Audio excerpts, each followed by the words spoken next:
The invitation arrived at the cleaning supply closet, hand-delivered by a woman in a designer dress who couldn't stop smirking. "You're invited to the wedding of the year," she said, her voice dripping with mockery. "We'd love to see you there, if you can find something appropriate to wear." What she didn't know was that the woman holding that mop had once written checks that could buy everyone at that wedding. And in 72 hours, she was about to remind them all. Welcome to Stories by Jason. If you're settled in and ready for a good story, hit that subscribe button and tell me in the comments where you're watching from. I've got another exciting story coming your way tomorrow, and trust me, you don't want to miss it. Thank you so much for the love and support. You're truly appreciated, and I'm so grateful to have you here with me. Also, let me tell you something funny. Someone actually bet that I can't reach 1,000 subscribers before the end of this month, and honestly, I want to prove them wrong. So if you're watching this right now and you haven't subscribed yet, please hit that subscribe button and join the family. Reaching 1,000 subscribers is a very personal goal for me, and your support would mean the world to me. Thank you for believing in me and being part of this journey. And before you go, drop your name and location in the comments. I'd love to give you a special shout out in my next video introduction. The fluorescent lights of the Grandview Hotel's basement service corridor hummed their familiar monotonous song as Anna Adabio wrung out a mop into a yellow bucket. The chemical smell of industrial cleaner had long since stopped bothering her. 3 years of this work had numbed many things. Her dark hands, once soft and adorned with rings that caught chandelier light at fundraising galas, were now calloused and marked with the physical memory of survival. She was 52 years old, though people who passed her in the hallways, when they bothered to see her at all, might have guessed older. The weight of invisible years pressed differently than chronological ones. Her hair, salt and pepper now, was pulled back in a tight, practical bun. Her uniform, a drab gray smock with Grandview Housekeeping stitched in faded blue thread, hung on her slender frame like a costume she'd been forced to wear in a play she never auditioned for. Anna moved through the service areas with practiced efficiency, her movements economical and purposeful. She had learned the architecture of invisibility, how to be present without being seen, how to fold herself into the background of other people's luxury, their carelessness, their casual cruelty. "Anna!" The sharp voice cut through her quiet rhythm. She looked up to see Margaret, the head of housekeeping, a woman whose authority over cleaning supplies and shift schedules she wielded like a general commanding armies. Margaret's face carried its usual expression of harried annoyance, but today something else flickered there. Curiosity? Confusion? "There's someone here to see you," Margaret said, her tone suggesting this was highly irregular. "In the main lobby. Said it was important." Anna's heart performed a small, unwelcome flutter. In 3 years, no one had come to see her. She'd engineered her life precisely to avoid being found, being known, being remembered. She set the mop against the wall with deliberate care, dried her hands on her smock, and followed Margaret through the winding service corridors that threaded through the hotel's glamorous facade like veins behind beautiful skin.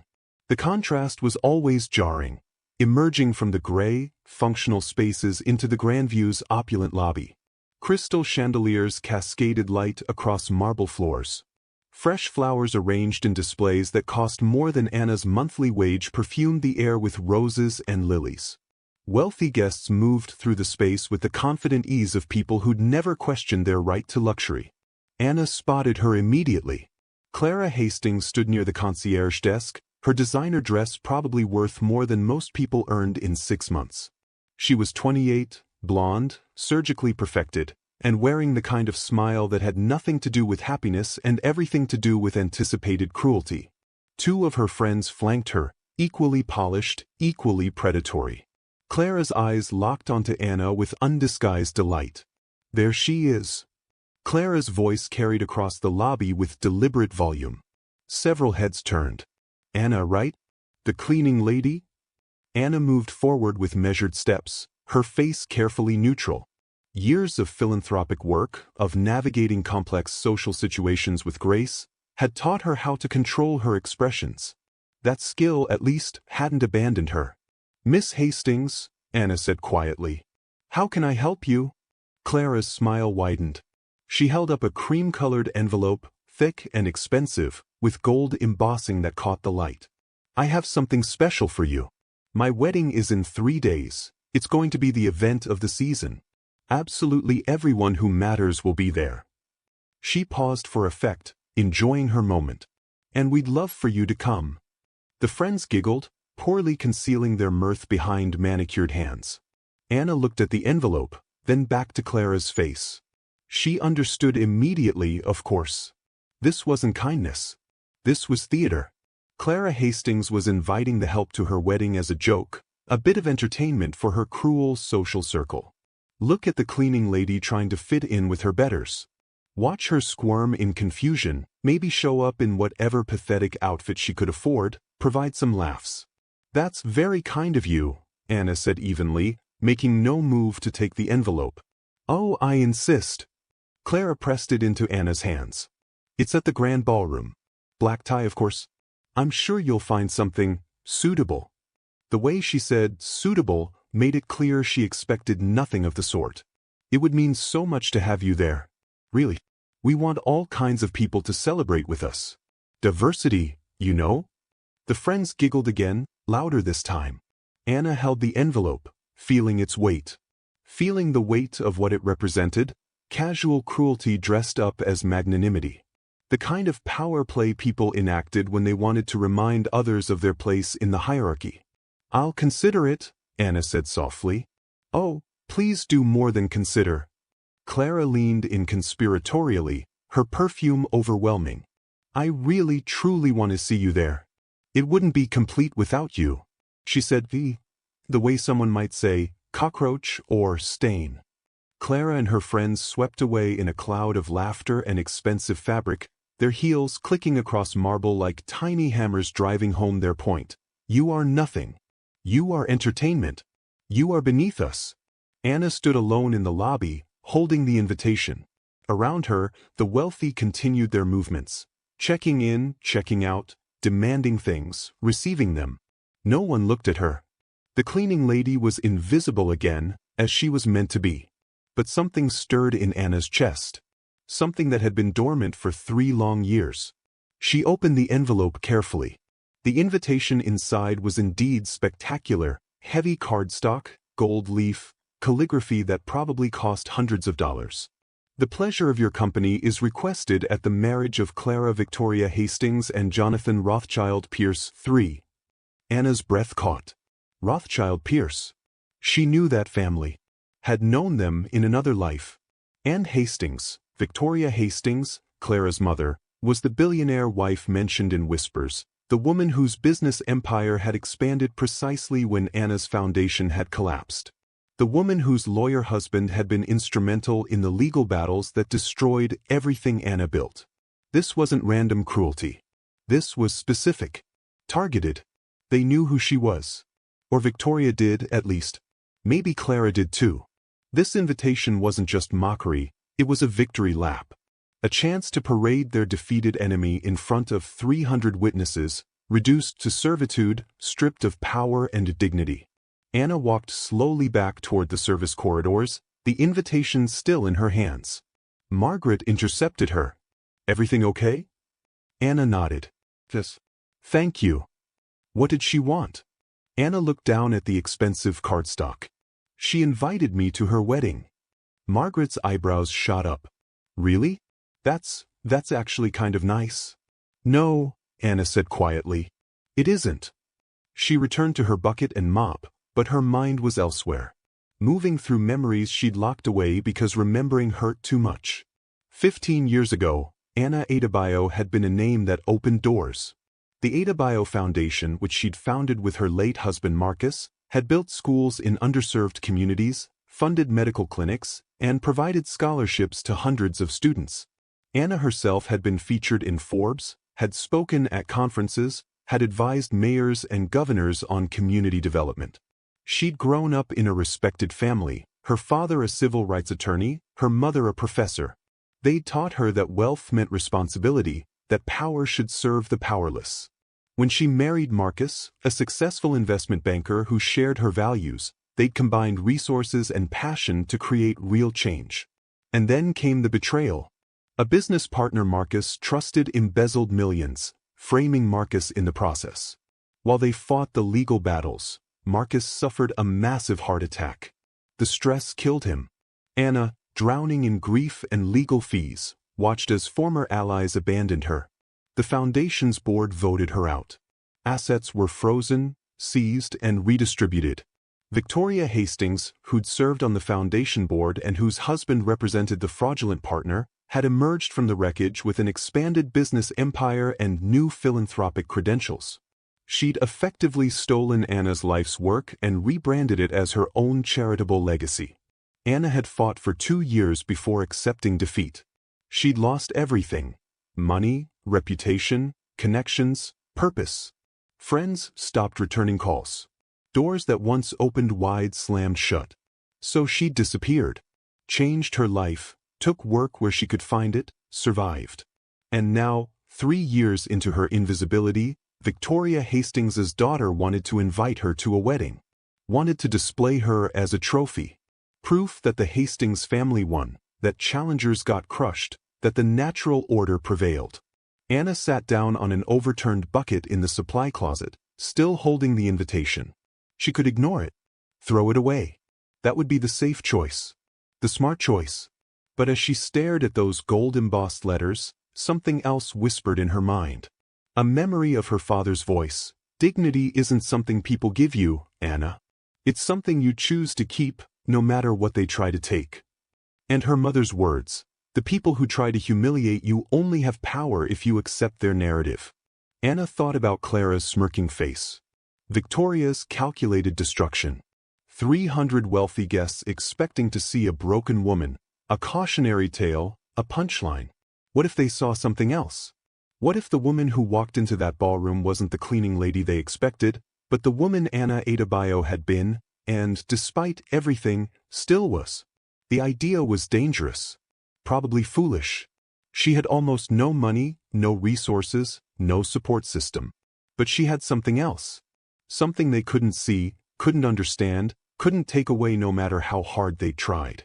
She had her name. Her real name. And she had the truth of who she'd been, what she'd built, what she'd lost not through failure but through systematic destruction by people like Victoria Hastings. Anna stood up, smoothing her gray smock. She looked at her reflection in the small, dirty mirror mounted on the supply closet wall. Saw the woman the world saw, invisible, powerless, defeated. Then she looked deeper. Past the uniform. Past the exhaustion. Past 3 years of survival mode. And she saw Anna Adabio. Not a cleaning lady. Not a victim. A woman who'd built something beautiful once.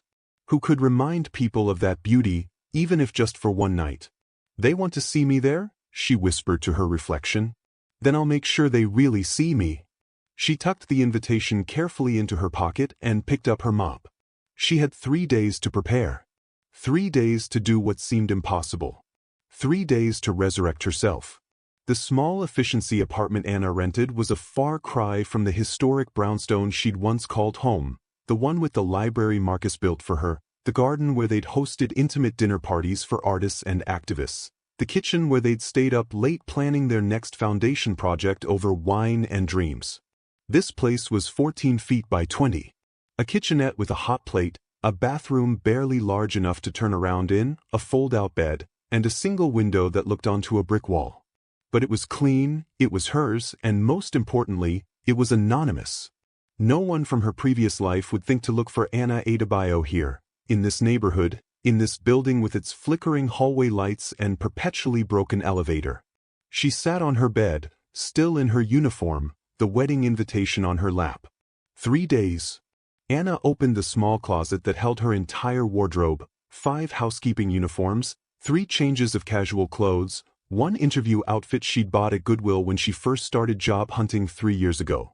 Nothing remotely appropriate for a black tie wedding at the Grandview's Grand Ballroom. She checked her bank account on her laptop, a 10-year-old machine that wheezed when it started up. After rent, utilities, and food, she had $847 to her name. Not enough for the kind of dress Clara and her friends would expect. Not even close. But Anna wasn't thinking about meeting their expectations. She was thinking about subverting them. She pulled out a cardboard box from under her bed, one of 3 she'd managed to keep when everything else was seized or sold. Inside were remnants of her former life: photographs, documents, a few pieces of jewelry she'd hidden away before the lawyers came. Her hands trembled slightly as she lifted out a framed photo. Herself and Marcus at the Foundation's 10th anniversary gala.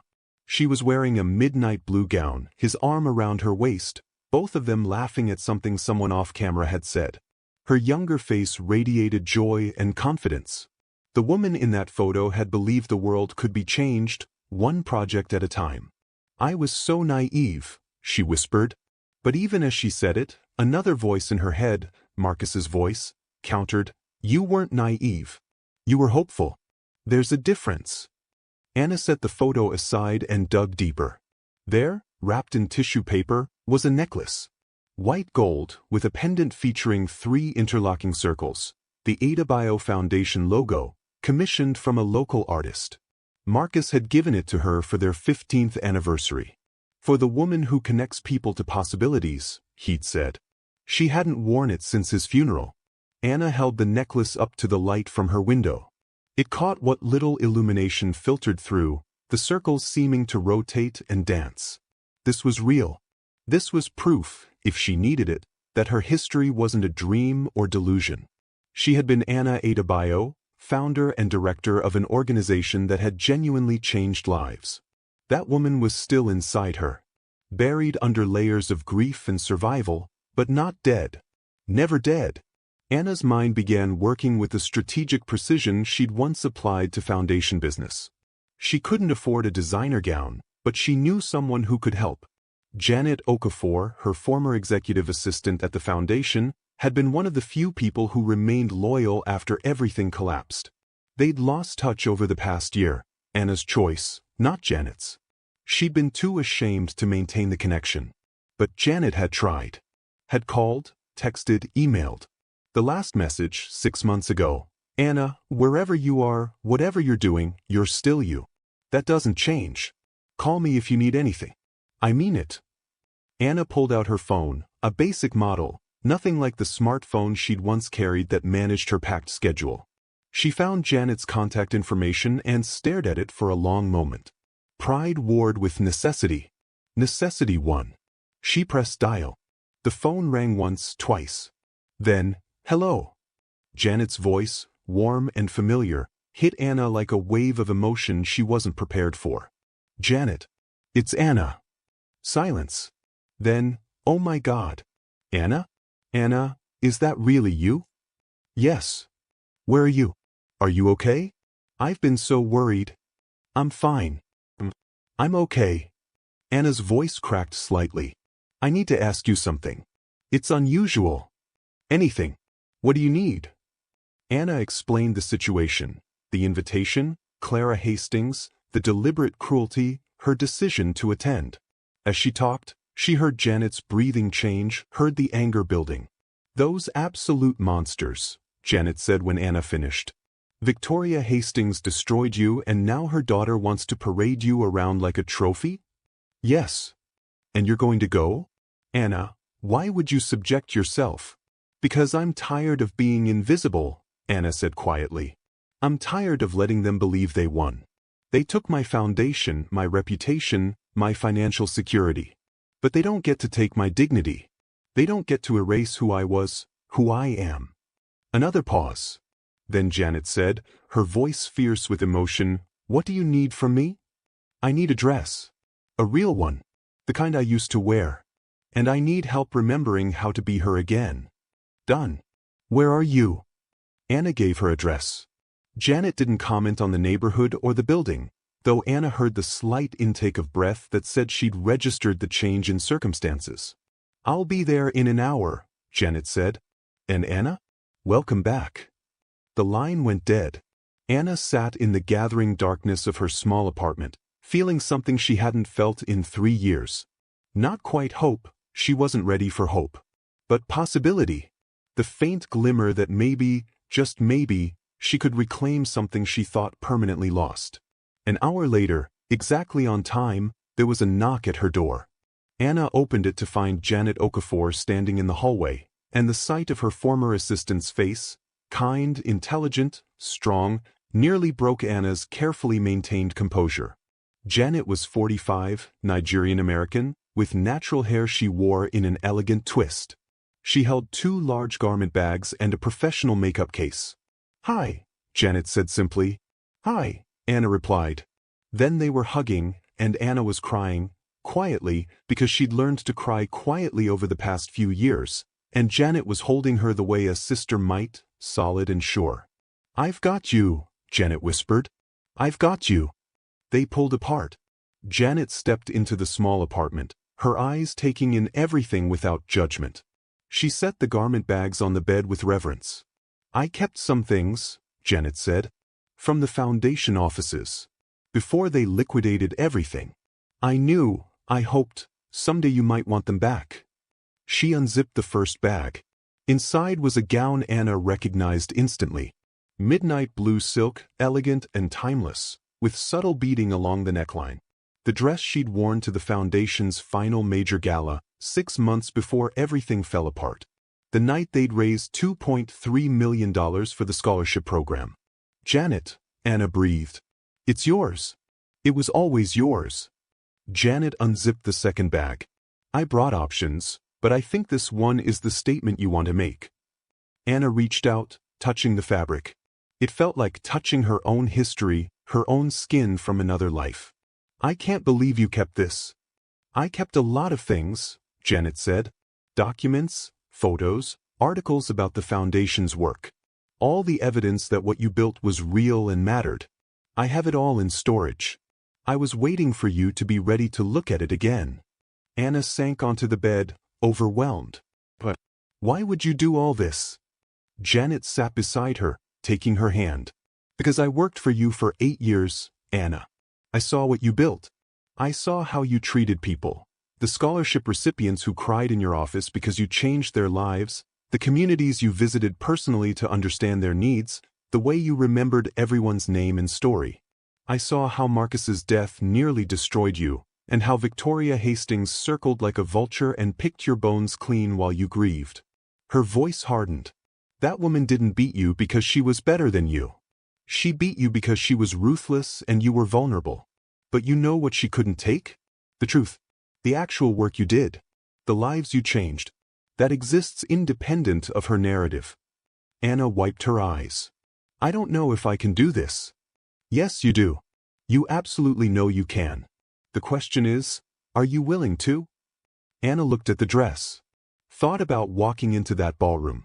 Thought about Clara's face, Victoria's face, all those guests expecting to see a broken woman. "They'll know who I am," Anna said. "Some of them anyway. The older ones.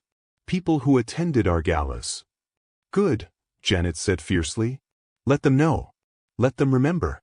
Let them feel ashamed for abandoning you. And if they laugh? If they just see it as a sad woman playing dress-up?" Janet squeezed her hand. "Then they're exactly as shallow and cruel as you already know they are." "But Anna? Some of them won't laugh. Some of them will remember. And some of them, maybe just 1 or 2, will be moved to do something. To help resurrect what was destroyed. That's worth it, isn't it?" Anna thought about the scholarship recipients, the families the foundation had helped, the potential still locked away in all those interrupted programs. If even one person at that wedding remembered and chose to act. "Yes," she said. "That's worth it."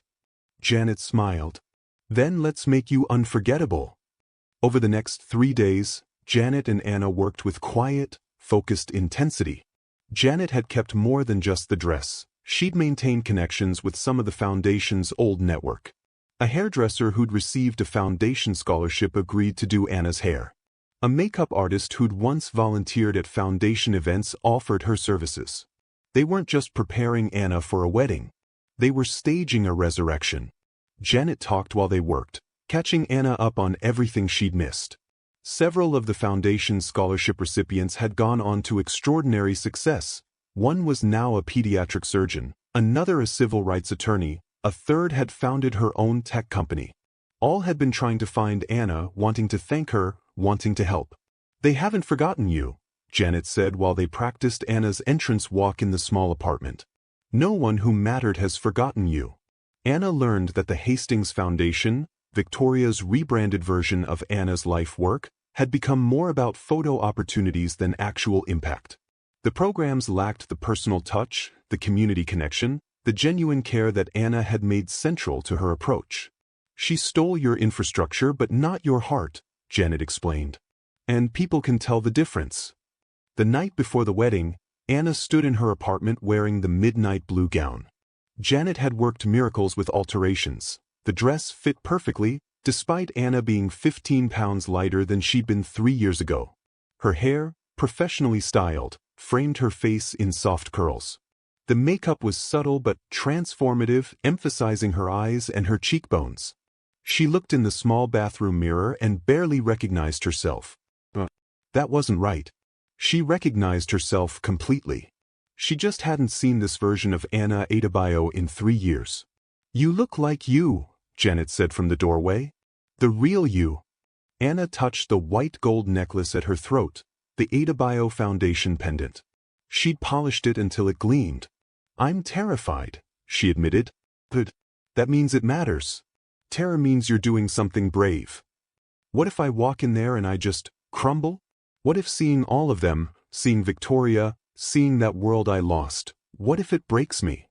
Janet moved to stand beside her, their reflections side by side in the mirror. "Then you'll put yourself back together. Like you've been doing for 3 years. But Anna, I don't think you're going to crumble. I think you're going to walk in there and remind every single person in that room who Anna Adabio really is. Not was. Is." Anna took a deep breath. "Tomorrow." "Tomorrow," Janet agreed. "I'll pick you up at 4. The wedding starts at 6. We'll arrive fashionably on time." After Janet left, Anna couldn't sleep. She stood by her window, looking out at the brick wall, thinking about Marcus. If he could see her now, what would he say? She imagined his voice, clear as memory. "You were always the brave one, Anna. I just loved you enough to help you see it." "I'm not sure I'm brave," she whispered to the darkness. "Maybe just desperate." Marcus's imagined voice replied, "Sometimes those are the same thing. And sometimes desperate bravery is the most powerful kind."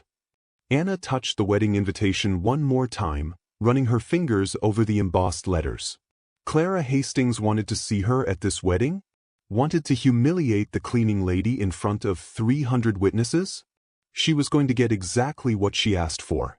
Anna Adabio was coming to her wedding. Not the broken version.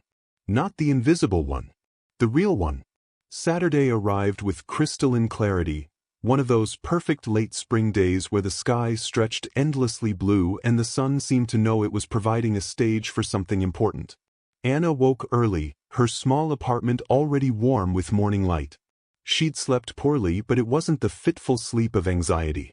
It was the alert sleeplessness of a soldier before battle. Her body knew today was significant.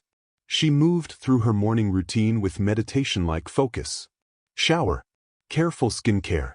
Light breakfast she barely tasted. Then the waiting, time stretching and compressing simultaneously.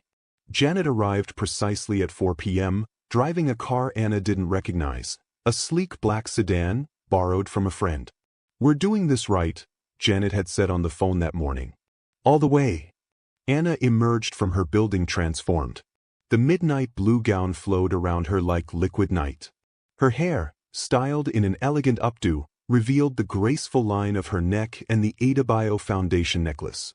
Simple diamond earrings, another piece she'd hidden from the lawyers, caught the light. Her makeup was flawless, emphasizing her natural beauty without masking it. Janet, waiting by the car, actually gasped. "Anna, oh my God, you look scared." Anna offered, her voice shaky. "Magnificent," Janet corrected. "You look absolutely magnificent." Anna slid into the passenger seat, hyper-aware of the dress's fabric, the click of her heels, the unfamiliarity of her own elegance. She'd spent 3 years making herself small, invisible, forgettable. Everything about this moment was the opposite. As they drove toward the Grandview Hotel, Janet talked, partially to fill the silence, partially to coach. "Remember, you belong there.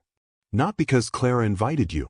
You belong there because for 15 years, you were the woman who hosted events exactly like this. You know this world.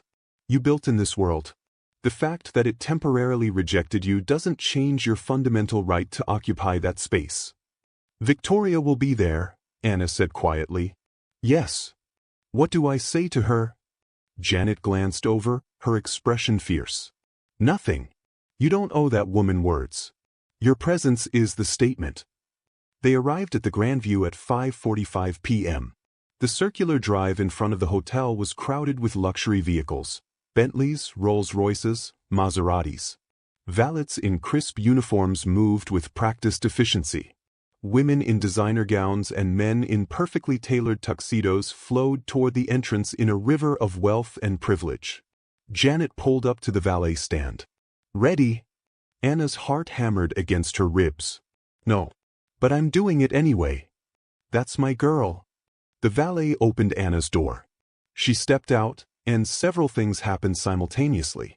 The valet, a young man who'd probably parked 100 cars that evening, did a visible double-take. His professional mask slipped for just a moment as he registered Anna's presence, not as a guest exactly, but as something more. Someone who commanded attention without demanding it. A couple walking toward the entrance slowed, the woman whispering something to her companion. And the hotel's entrance, those massive glass doors Anna had cleaned 100 times from the inside, seemed to expand, to open not just physically but symbolically, welcoming her back to a world she'd been exiled from. Janet came around the car, linking her arm through Anna's. Together, she said. They walked. Each step felt monumental. Anna was intensely aware of eyes turning toward her, of whispers starting and stopping, of the way her presence created ripples in the crowd. Some people didn't recognize her. They just saw an elegantly dressed black woman carrying herself with quiet dignity. But others, an older white man in a tuxedo stopped mid-sentence, his mouth actually falling open. His wife tugged his arm, confused, then followed his gaze. Her hand flew to her mouth. Is that, she started. It can't be, the man said. But his tone said he knew it was. Anna kept walking, Janet steady beside her. They entered the hotel's main lobby, the space where Clara had delivered the invitation just 3 days ago. The same marble floors, the same crystal chandeliers, the same conspicuous luxury. But Anna wasn't the same woman who'd stood here in a gray housekeeping smock. She was Anna Adabio.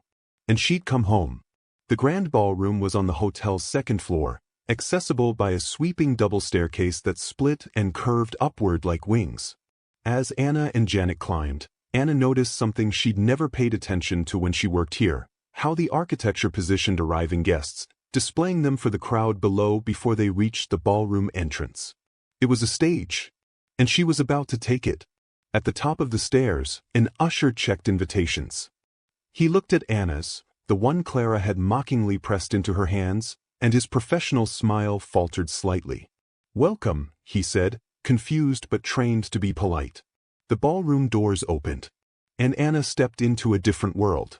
The Grandview's grand ballroom was spectacular, a massive space with soaring ceilings, chandeliers the size of cars, floor-to-ceiling windows overlooking the city, and decorations that probably cost more than most people's annual salary. Clara had chosen a spring garden theme, thousands of white roses and peonies, flowing white silk draping, soft lighting that made everything glow ethereal and dreamlike. 300 guests filled the space, some seated at elegantly appointed tables, others mingling with champagne glasses, all dressed in their finest. The collective wealth in the room could have funded a small nation. Anna paused at the entrance, Janet still beside her. And slowly, like a wave moving through water, people began to notice. A conversation stopped. Then another. A woman in a gold gown turned, her eyes widening. A man dropped his champagne glass. It shattered on the marble floor with a sound like breaking expectations. Clara Hastings stood near the front of the ballroom, surrounded by her bridal party, all in matching blush pink gowns. She was laughing at something one of her bridesmaids said, her face flushed with the attention and excitement of her big day. Then someone to say, "Continue." 11:08 a.m. Her arm and pointed toward the entrance. Clara turned. Her face went through a rapid-fire sequence of expressions: confusion, recognition, disbelief, and then, finally, dawning horror as she realized what was happening. She'd invited the cleaning lady as a joke. The cleaning lady had accepted. But the woman standing at the ballroom entrance wasn't a cleaning lady at all. The woman standing there was elegant, composed, radiating a quiet power that had nothing to do with clothing or jewelry and everything to do with presence. She stood like someone who'd forgotten her own authority for a while and had just remembered it. The ballroom fell increasingly silent. It started at the entrance and rippled outward, conversation dying in concentric circles as more people registered Anna's arrival. An elderly black man in a tuxedo, standing near the bar, let out an audible gasp. "My God," he said, loud enough to be heard. "That's Anna Adabio." His companion, a white woman in her 60s, gripped his arm. "It can't be. Anna disappeared years ago." "That's her. I'd know her anywhere. We served on the Community Development Board together." Other recognitions began firing like synapses in a brain waking up. "Is that the woman who ran the Adabio Foundation? I thought she lost everything." "She did. But that's definitely her." "What is she doing here?" Anna began walking forward, Janet beside her. She didn't rush. She moved with the measured grace of someone who'd walked into rooms like this hundreds of times before, who'd given speeches, raised millions, changed lives. Clara remained frozen, her face cycling through emotions. Her mother, Victoria Hastings, stood near the head table, and Anna watched as someone whispered urgently in her ear. Victoria's head snapped up, her eyes finding Anna across the ballroom. For just a moment, Victoria's face showed naked shock. Then her expression closed, became calculatingly neutral. Anna and Janet found seats at a table near the back, not assigned seats, because of course Clara hadn't actually expected Anna to attend. Two couples already seated there looked up as Anna approached. "Excuse me," Anna said quietly, "is anyone sitting here?" An older white woman, 70 perhaps, with diamonds at her throat and silver hair styled within an inch of its life, stared at Anna with naked recognition. "You're Anna Adabio?" she said. It wasn't a question. "I am. I attended your foundation's gala 8 years ago. You gave a speech about education as liberation. It was..." The woman's eyes shimmered with emotion. "It was one of the most powerful things I've ever heard. Thank you. Please, sit." The ceremony began, or tried to. Clara walked down the aisle on her father's arm, but her face lacked the radiant joy brides were supposed to display. She kept glancing toward the back of the room, toward Anna, as if she couldn't quite believe what was happening. The minister performed the ceremony, Jonathan Rothschild Pierce III said his vows, Clara said hers. They exchanged rings. They kissed. But the energy in the room was off, distracted. People kept looking toward the back table, whispering, trying to piece together what Anna Adabio's presence meant. During the cocktail hour between ceremony and reception, the whispers intensified. People approached Anna's table, not everyone, but enough. Older guests who remembered her work. A few younger people who'd been scholarship recipients. A young black woman in a stunning green gown approached with tears streaming down her face. "Dr. Adabio," she said, "I don't know if you remember me. Keisha Washington? You funded my undergraduate degree. I'm in my surgical residency now at Johns Hopkins. I've been looking for you for years to say thank you." Anna stood, taking both of Keisha's hands. "I remember you. You wrote me letters every semester. You wanted to be a pediatric surgeon. I am. Well, I'm becoming one. Because of you." They embraced, and Anna felt something crack open in her chest, something she'd kept carefully sealed for 3 years. This was why she'd built the foundation. Not for recognition. Not for galas and press coverage. For Keisha. For all the Keishas whose potential just needed someone to believe in it. Clara watched from across the room, her face darkening. Victoria approached her daughter, speaking urgently. Anna couldn't hear the words, but she could read the body language. Damage control. Strategy. How do we spin this? The reception began. Dinner was served, elaborate, expensive, probably delicious though Anna barely tasted it. Speeches were given. Clara's father toasted the couple. The maid of honor told embarrassing stories meant to be charming. And through it all, Anna sat quietly, speaking when spoken to, accepting the recognition that kept coming in waves. More people approached. More stories of impact, of lives changed, of the Adabio Foundation's work that had mattered. "You built 3 libraries in the East District," one man said. "My daughter learned to read in one of them." "Your clinic provided my mother's cancer screenings," a woman shared. "They caught it early because of you." "The scholarship program you designed became the model for our university's own initiative," a professor mentioned. Each story was a thread, and together, they wove something Clara and Victoria couldn't control: the truth. As the evening progressed, Anna noticed the shift. Clara and Victoria had clearly discussed approaching her, either to confront or to do more subtle damage. But the protective circle that formed around Anna's table made that difficult. People who remembered her work, who valued what she'd built, who felt ashamed they'd abandoned her when she fell. They created an unconscious barrier. The moment that changed everything came during the dancing. The DJ was playing something upbeat, couples swirling on the dance floor, when suddenly the music cut out. There was confused murmuring, then someone, one of Clara's friends, grabbed the microphone. Sorry, she laughed, drunk on champagne and attention. "Clara has something special planned. A surprise for one of our special guests." Clara walked toward the DJ booth, her face flushed. This was it, the planned humiliation. The reason she'd invited Anna in the first place. Anna felt Janet tense beside her. Clara took the microphone. "I just want to say thank you to everyone for celebrating with Jonathan and me." Her voice was too bright, too loud.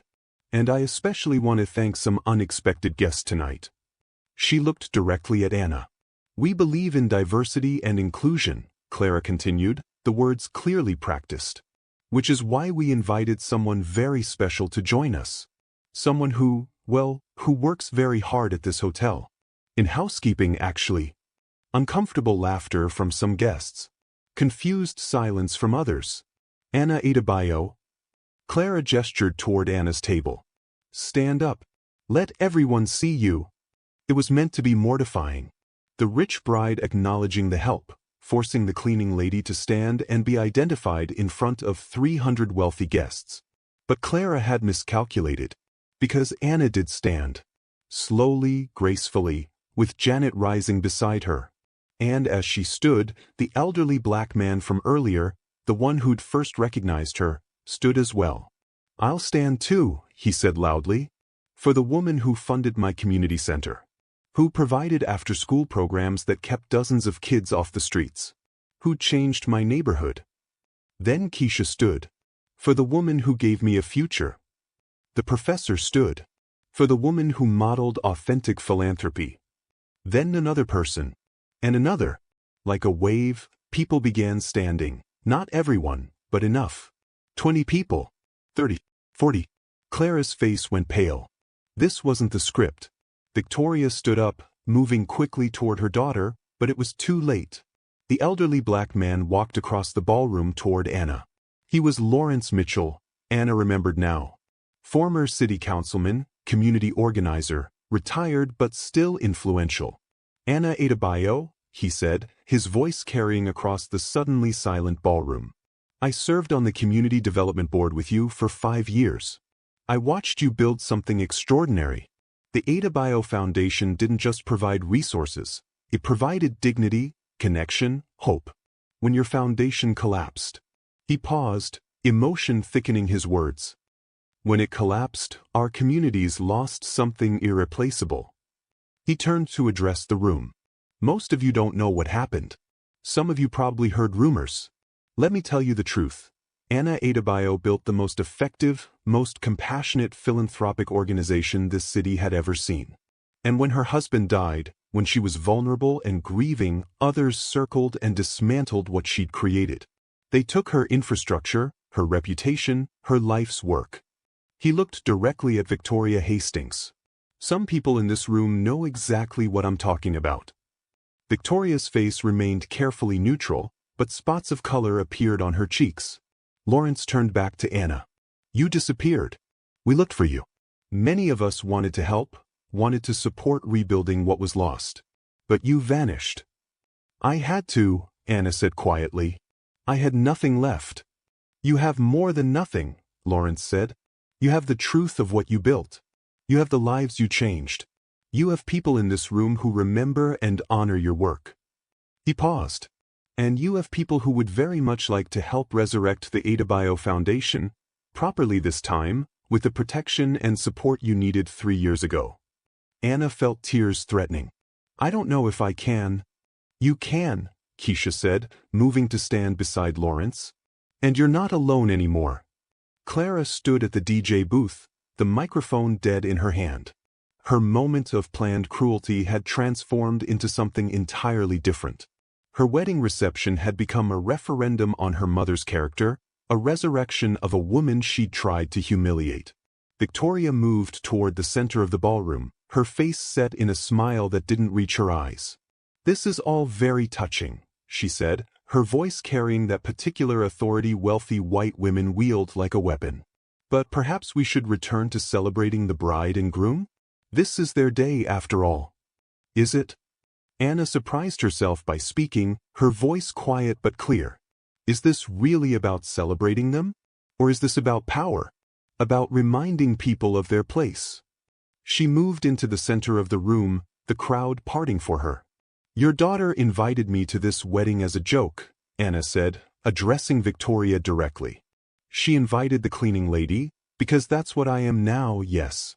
I work in housekeeping at this hotel. I scrub floors and clean bathrooms and take out trash. Clara's face flushed crimson. She invited me thinking it would be funny, Anna continued. Thinking I'd show up confused and underdressed, provide some entertainment, remind everyone of the proper social hierarchy. What she didn't expect was that I'd show up as myself. As Anna Adabio. Anna turned to address the full room. 3 years ago, I lost everything. My husband, my foundation, my reputation, my financial security. I lost it because I was vulnerable and because people who should have supported me chose instead to capitalize on my grief. I don't say this for pity. I say it because it's true. She looked at Victoria again. You were on my foundation's board, Mrs. Hastings. When Marcus died, when the legal trouble started, I came to you for help. Do you remember what you said? Victoria's jaw tightened. You said, sometimes we learn that we're not as important as we thought we were. Maybe this is just your time to step aside and let more capable people lead. Gasps rippled through the crowd. 6 months later, Anna continued, the Hastings Foundation launched with programs that looked remarkably similar to mine. With contacts I'd developed. With community partnerships I'd built. You didn't beat me because you were better. You beat me because I was already down and you kicked. That's not, Victoria started. It is, Lawrence interrupted. Many of us watched it happen. We just didn't have the courage to say anything. Anna held up her hand. I'm not here for revenge. I'm not even here for an apology. I'm here because your daughter invited me, and I decided that I was tired of being invisible. Tired of accepting the narrative that my value was erased because I lost my status. She touched the necklace at her throat. This pendant represents the Adabio Foundation. 3 interlocking circles: community, opportunity, and dignity. Those weren't just pretty words. That was the principle we operated from. Everyone deserves dignity, not because of their bank account or their job title or their social connections, but because they're human. Anna's voice strengthened. I've spent 3 years being invisible, being the help, being dismissed and overlooked and treated as if I don't matter. And you know what I learned? Dignity isn't something people give you. It's something you choose to keep, no matter what they try to take. My title changed. My bank account changed. My address changed. But I'm still Anna Adabio. I'm still the woman who built something beautiful and meaningful. That doesn't vanish because circumstances changed. She looked at Clara, whose face was streaked with tears, though whether from shame or anger was unclear. You wanted to humiliate me tonight, Anna said gently. You wanted to show 300 people that you have power and I don't. But Clara? Real power isn't about making others feel small. Real power is lifting people up. And the truly sad thing is that you could have had that. With your resources, your connections, your privilege, you could have been someone who actually changed lives instead of someone who makes jokes about the woman who cleans your hotel room. The silence in the ballroom was complete. Anna turned to leave, but Lawrence caught her arm. "Wait," he said. "Before you go, everyone here needs to hear this. Anna Adabio is the real deal. She's not perfect, no one is. But she's authentic. She cares. And if she's willing to try again, to rebuild what was destroyed, I'm committing my resources to help." "Who else is in?" Hands went up. "Not everyone. Wealth often comes with self-preservation instincts. But enough. Keisha, the surgeon. The professor. A venture capitalist Anna vaguely recognized. A tech entrepreneur. Others. We'd like to meet with you," Lawrence said to Anna. "This week if possible. To discuss reviving the Adabio Foundation properly this time." Anna looked at all those raised hands, at all those faces that had ignored her in her housekeeping uniform but now saw her clearly. "Why now?" she asked. "Where were you 3 years ago?" The question landed like a physical blow. "We failed you," Lawrence said simply. "We were cowards. We let the narrative control us instead of standing up for what we knew was true. That's on us. And if you can't forgive that, if you can't trust us now, we deserve that. But if you're willing to let us try to make it right." He paused. "Then we'd be honored to be part of whatever you build next." Anna felt Janet's hand squeeze hers. "I'll think about it," Anna said finally. She walked toward the exit, Janet beside her, and the crowd parted. As she passed, people reached out, not to stop her, but to touch her hand, her arm, her shoulder. Small gestures of connection, apology, recognition. At the ballroom entrance, Anna paused and turned back one last time. Clara stood at the center of the dance floor, surrounded by her expensive decorations and her designer dress and her carefully planned wedding. But she looked small. As if she just realized that all the money and status and privilege in the world couldn't buy what really mattered. Victoria stood beside her daughter, her face a mask. But Anna saw something flicker there, not quite shame, but close. Discomfort. The awareness that she'd been seen clearly, and what people saw wasn't flattering. Anna didn't smile. Didn't gloat. She just looked at them both and said, "I hope you have a good life together, Clara. I genuinely do. And I hope someday you understand that the only person you truly humiliated tonight was yourself." Then she walked out. The cool evening air hit Anna like a baptism as she and Janet stepped out of the Grandview Hotel. The same valet who'd parked their car earlier now brought it around, but this time he looked at Anna differently, with recognition, with respect. "Have a good evening, Dr. Adabio," he said, and the title made Anna's breath catch. "How did you—" "My sister," he said quietly. "Scholarship recipient, 2015. She talks about you all the time. Said you changed her life. I want you to know that." Anna nodded, unable to trust her voice. In the car, Janet didn't immediately start driving. They sat in the circular drive, other vehicles flowing around them, wedding guests beginning to depart now that the spectacle had concluded. "You did it," Janet said finally. "I don't know what I did," Anna admitted. Her hands were shaking, adrenaline, emotion, 3 years of suppressed feelings suddenly demanding expression. "You reclaimed yourself," Janet said. "You walked into a trap and turned it into a resurrection." Anna watched through the car window as an older couple emerged from the hotel, the woman gesturing animatedly, clearly discussing what had just happened. The story would spread, Anna knew. By tomorrow, social media would be buzzing. The billionaire's daughter who tried to humiliate a cleaning lady, only to discover she was mocking a once prominent philanthropist. The optics were terrible for Clara and Victoria, perfect for viral outrage. But Anna felt no triumph. Just exhaustion and a strange, hollow sensation where her anger should have been. "Take me home," she said quietly. Janet drove, and they rode in silence for a while, leaving the Grandview behind, returning to Anna's neighborhood where luxury cars didn't venture and wedding receptions didn't happen. "Lawrence Mitchell wasn't lying," Janet said as they neared Anna's apartment. "About wanting to help. He's well-connected, well-respected. If he's willing to commit resources—" "I know." Anna, you could rebuild. Not exactly what you had before, but something. Maybe something even better, because this time you'd have support systems, protections. I don't know if I can, Anna interrupted. These past 3 years, they changed me, Janet. I'm not the woman I was. I don't know if I have that hope anymore. That belief that people are fundamentally good, that the world wants to be fixed. What do you believe now? Anna thought carefully. I believe people are complicated. I believe most of us are capable of both cruelty and kindness, and which one we choose depends on 1,000 factors we barely understand. I believe that suffering doesn't make you noble, it just makes you tired. And I believe, she paused, I believe that I deserve to exist without having to prove my worth every day. That's not less than what you believed before, Janet said. That's more honest. They reached Anna's building. Janet parked but didn't let Anna out immediately. Whatever you decide, Janet said, about the foundation, about Lawrence's offer, about any of it, I'm here. You don't have to be alone anymore.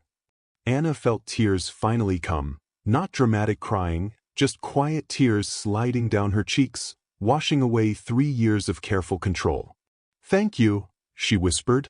She went upstairs, still in her midnight blue gown, and stood in her small apartment that suddenly felt different. Not bigger, exactly, but less like a hiding place and more like a temporary station. A place she'd been, not a place she had to stay. Anna carefully removed the gown, hanging it with reverence. Removed the jewelry, the makeup, the elaborate hairstyle. She showered, scrubbing away the evening, then dressed in comfortable clothes and sat on her bed, staring at her laptop.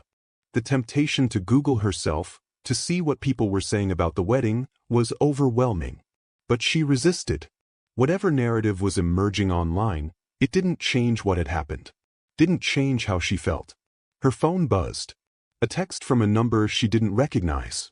Dr. Adabio, this is Keisha Washington. I got your number from Janet. I just wanted to say again how much seeing you tonight meant to me. You saved my life. Literally. I was going to drop out of high school before your scholarship. Now I'm saving other people's lives. That's because of you. Whatever happens next, whatever you decide to do, that's real. That matters. Thank you. Anna read the message 3 times, then set her phone down. She pulled out the box from under her bed again, the one with photographs and documents from her old life. She looked through them differently now, not with grief but with a kind of archaeological curiosity. Who was this woman who built a foundation? Who believed so deeply in community transformation?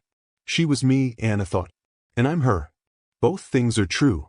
The next morning, Sunday, Anna woke to find dozens of missed calls and messages. Lawrence Mitchell had somehow obtained her number. Several other people from the wedding had too. Janet had sent a link to a news article, Viral Moment at Society Wedding Exposes Cruel Prank and Resurrects Forgotten Philanthropist. Anna didn't read the article. Not yet. She made coffee, the cheap instant kind she'd grown accustomed to, and stood by her window, looking at the brick wall that had been her view for 3 years. There was a knock at her door. When she opened it, she found Lawrence Mitchell standing in the hallway, looking somewhat absurd in his expensive suit in this rundown building. How did you find me? Anna asked, though she wasn't angry. Janet gave me your address. I hope that's okay. I wanted to talk to you without the whole world watching. Anna let him in, acutely aware of the contrast between this space and the world he inhabited. But Lawrence didn't comment on the apartment's size or condition. He simply sat in the only chair and accepted the coffee Anna offered. I meant what I said last night, he began. About helping rebuild. But I wanted to explain why it matters to me personally. He told her about his grandson, a young man who'd struggled with addiction, who'd been written off by almost everyone. The Adabio Foundation's youth program had been the only place that gave him a chance, that treated him like he had potential instead of like he was a lost cause. He's 3 years sober now, Lawrence said. He's in college. He's alive because your foundation didn't give up on him. When I heard you'd lost everything, when I heard about Marcus's death and the foundation's collapse, I should have done something. I should have stood up. I was on the community development board. I had influence.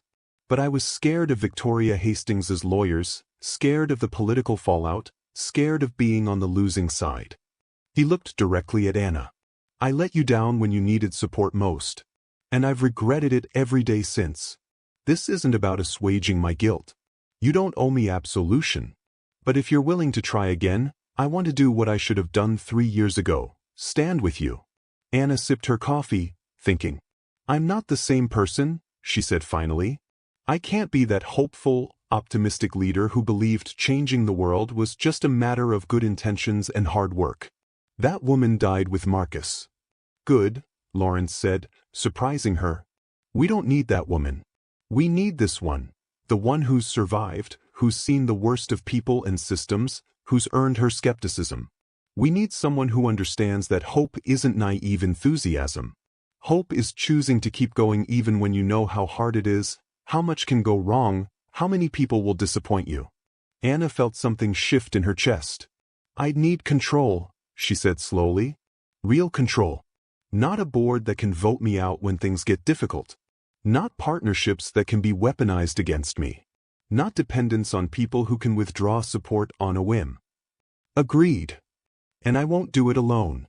Janet comes back as executive director, full authority. Of course. And we do it differently. Smaller maybe. More focused. Less about big galas and more about actual community connection. Whatever you think is right. Anna looked at this man who'd failed her once and was now trying to make amends. She didn't fully trust him, couldn't, not yet. But she recognized something genuine in his regret. Give me a week, she said. Let me think about what rebuilding would actually look like. What I want it to be. And then we'll talk seriously about next steps. Lawrence nodded. That's more than fair. After he left, Anna called Janet. I think I'm going to do this, she said. I think I'm going to try to rebuild. But I need your honest opinion. Am I crazy? Am I just setting myself up for more heartbreak? Maybe, Janet said. Probably actually. But Anna? You've already survived the worst they could do to you. You've already lost everything and kept living. What's the worst that happens now? You try and it doesn't work? You've been there. You know how to survive that. But what if it does work? What if you get a second chance to do what you were born to do? Anna looked around her small apartment, her temporary station, not her permanent home. Okay, she said. Let's do it. But on our terms this time. Over the next week, Anna met with Lawrence, Janet, and several others who'd reached out after the wedding. They discussed structure, funding, protection. A lawyer who'd been a foundation donor years ago offered pro bono services to set up ironclad governance that would prevent another Victoria Hastings from exploiting vulnerability. Keisha Washington started a crowdfunding campaign, Help Dr. Adabio Rebuild, that went viral. Small donations from hundreds of former scholarship recipients, families who'd been helped by foundation programs, people who'd been moved by the story of the wedding confrontation. Anna watched it happen with cautious wonder. This time, she wasn't building alone. This time, she had witnesses. Protection. Support. 2 weeks after the wedding, Anna returned to the Grandview Hotel. Not to clean, but to resign. Margaret, the head of housekeeping, accepted her notice with an expression Anna couldn't quite read. I heard what happened, Margaret said. At the wedding. It's all over the internet. I'm sorry if it caused problems. Problems? Margaret laughed. Anna, you made the Hastings family look like exactly what they are, cruel people who get off on humiliating others. The hotel's been flooded with messages supporting you. Clara and Victoria are livid, but they can't do anything about it without looking worse. She paused, then added, You were always too good for this job. I knew there was something different about you. I just didn't know what. Anna cleaned out her locker, gathering the few personal items she'd kept there. As she walked through the service corridors one last time, she thought about invisibility. About how many people moved through these spaces, cleaning, maintaining, serving, who had full, complex lives that the guests never saw or considered. She wasn't better than them. She'd just gotten a chance to be visible again. As she exited the hotel, she saw Victoria Hastings entering, flanked by assistants. Their eyes met across the lobby. Victoria looked older somehow. Or maybe Anna was just seeing her clearly, not as the powerful destroyer, but as a woman who'd built her empire on cruelty and was now discovering that cruelty had consequences. Victoria diverted her path, walking toward Anna with deliberate purpose. "You must be very pleased with yourself," Victoria said, her voice low. "No," Anna said honestly. "I'm not pleased. I'm just tired of being ashamed of something that wasn't my fault. You made my daughter's wedding about you. Your daughter made it about me when she invited me as a joke. I just showed up." Victoria's jaw tightened. "The foundation will sue if you use the Adabio name." "The Adabio name is my name," Anna said calmly. "It's my family name, my father's name, the name I was born with and the name I built my life's work under. You can't steal that, Mrs. Hastings. You can steal infrastructure and contacts and funding, but you can't steal who I am." For just a moment, Victoria's composure cracked. "You have no idea what it takes to survive in this world." "I survived losing everything," Anna interrupted. "I survived grief and betrayal and watching people I thought were friends abandon me. I survived 3 years of being invisible while people like you walked past me without seeing that I was human. So please don't lecture me about survival." Victoria's face flushed.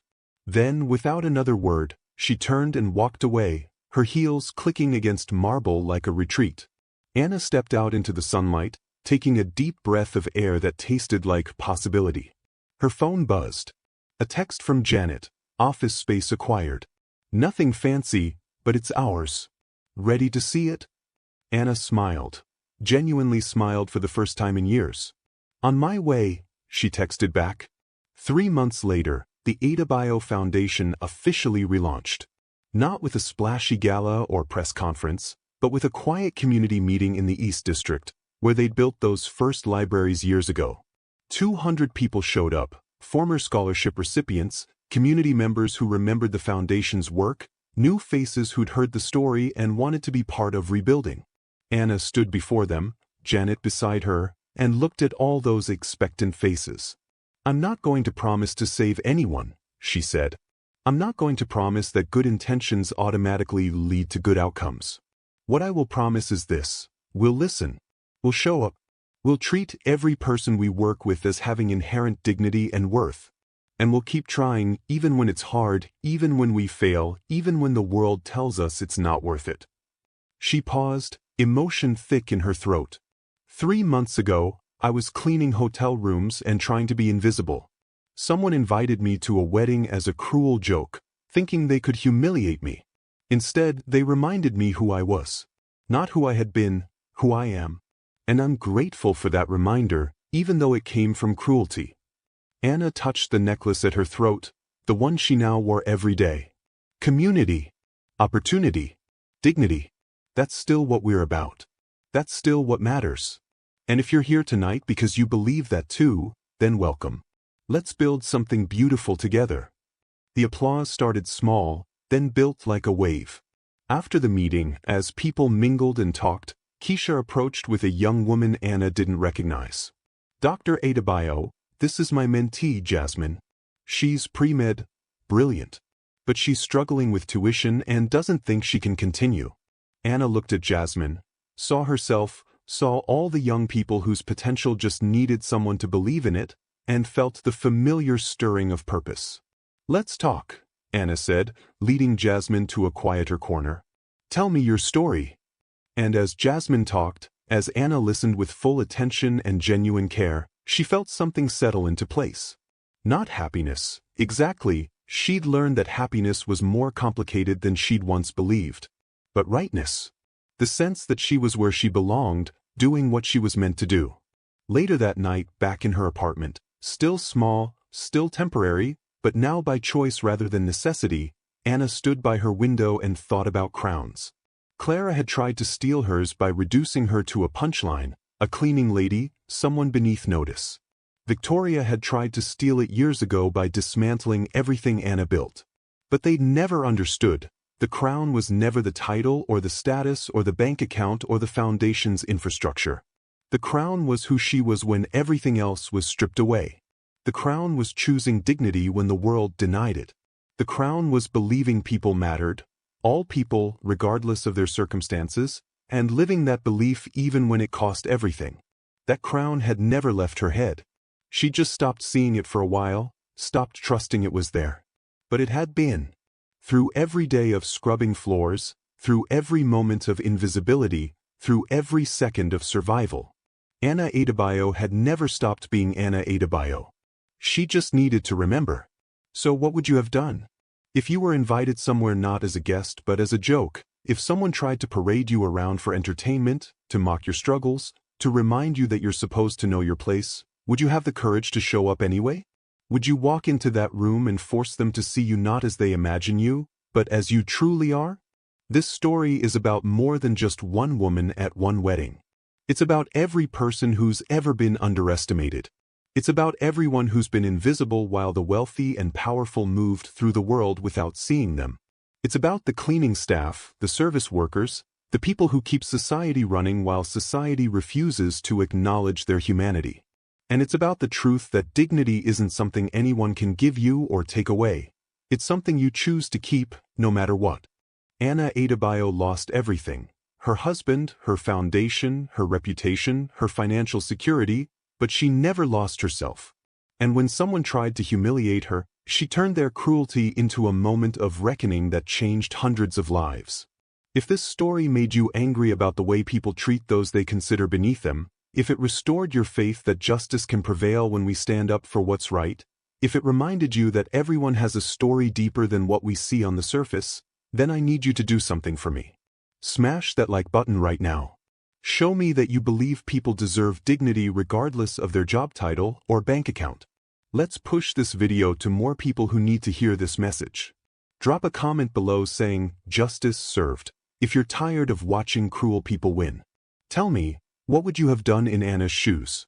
Would you have attended that wedding? How would you have handled Clara's mockery? I read every single comment, and I want to hear your stories. Subscribe to this channel and hit the notification bell because I share stories like this every single week. Stories about underdogs who fight back, about justice prevailing against the odds, about people who refuse to let the world break them. These are the stories that matter. The stories about real courage, real dignity, real transformation. And here's the thing, we're building more than just a YouTube channel here. We're building a community of people who believe that everyone matters. Who believes that how we treat the most vulnerable among us says everything about who we are. Who believe that standing up against cruelty, even when it's risky, even when it's uncomfortable, is the only way things change. Share this video with someone who needs to hear it. Maybe it's someone who's been knocked down by life and needs a reminder that they're still standing. Maybe it's someone who needs to understand that the people they overlook every day have full, complex lives worth seeing. Maybe it's someone who works in service or hospitality who deserves to know their dignity isn't defined by their job. Next, I'm bringing you another story that will absolutely blow your mind, about a homeless veteran who saved a congressman's life, and what happened when the cameras stopped rolling. You do not want to miss it. But right now, at this moment, I need you to take action. Like, comment, subscribe, share. Be part of the community that says, everyone deserves dignity. Everyone's story matters. And cruelty doesn't get the last word. We're not just watching these stories. We're living them. We're changing the narrative. We're reminding the world what really matters. Are you with me? Hit that like button. Drop that comment. Subscribe. And let's continue fighting for justice, one story at a time. Because the Anna Adabios of the world, the people who survive, who persist, who reclaim their dignity against impossible odds, they're everywhere. They're watching this video right now. And they need to know they're not alone. You're not alone. Now let's make some noise. Justice served? Let me hear you in the comments. See you in the next story. Stay strong. Stay dignified. And never let anyone convince you that you're less than you are.